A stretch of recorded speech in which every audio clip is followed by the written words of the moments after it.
quite a week in British politics.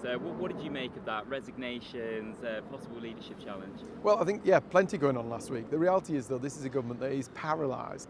We've got a Prime Minister worried about how he keeps the keys to number 10. We've got the rest of the Cabinet worrying how they are going to get the keys to number 10.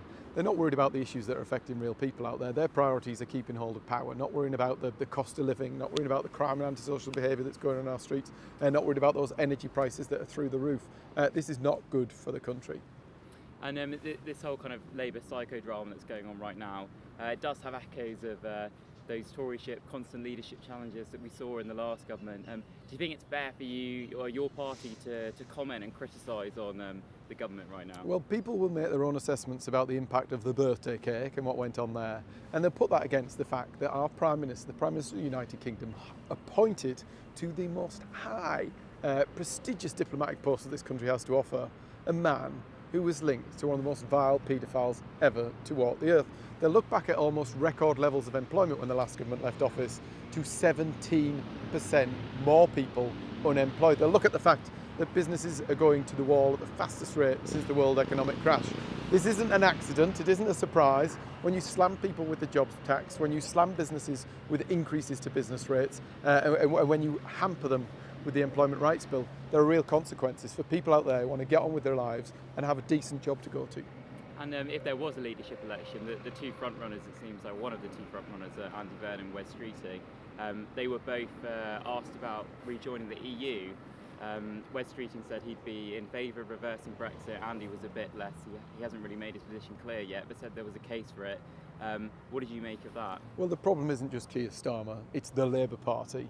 Having Andy Burnham at the helm, having Wes Streeting at the helm will not make a difference. The reality is they arrived in office without any sort of plan about how they're going to take on the challenges facing the country, and the consequences are there for all to see. They doled out more union cash and benefits for the unions. They doled out more in welfare. Anybody who's out there working hard, doing the right thing, is struggling to make ends meet as a result of the choices of this Labour government. Neither Streeting, Starmer nor Burnham have the answers. And just on that point of rejoining the EU, I mean, these chaps behind, there's clearly a lot of feeling about that.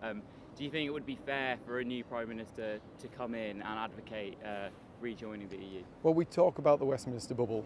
This is the Westminster circus. It's not concentrating on the things that actually matter out there. People out there who are losing their jobs by the day now as a result of the decisions made by this government, they aren't blaming the EU.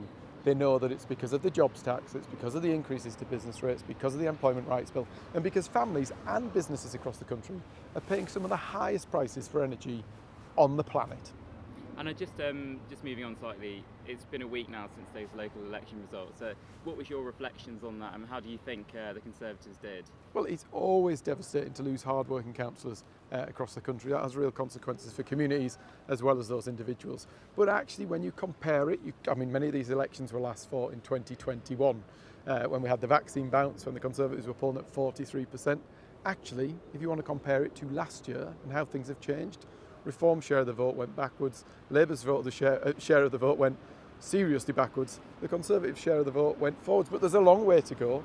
When I'm out there on the doorsteps, people are impressed by Kemi, they like what she's got to say, they're hearing a bit more from her, even Nicki Minaj loves her. So all to play for, a long way to go.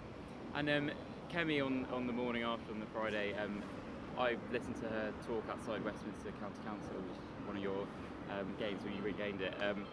If you heard her speak, it sounded a bit like a victory speech, where in reality you were going backwards, you were losing councillors. Do you think she's in denial about maybe how badly you actually did? Well, there was two factors there. You had many of those elections, those county council elections were last fought in 2021 when we had those record levels of support for the Conservative Party. Many people also talked about the fact that the council elections that were being fought were for administrations that were only going to last a year. They didn't consider it as serious as they might otherwise. In the old days, the Liberal Democrats used to do very well in local elections. They aren't a de facto vote for a general election. We're going to keep putting our real plan, considered plan forwards. People are buying into Kemi, they like what she stands for, they like the fact that she is a serious woman who can make the serious decisions needed to fix this country. A leader with a backbone is just what this country needs.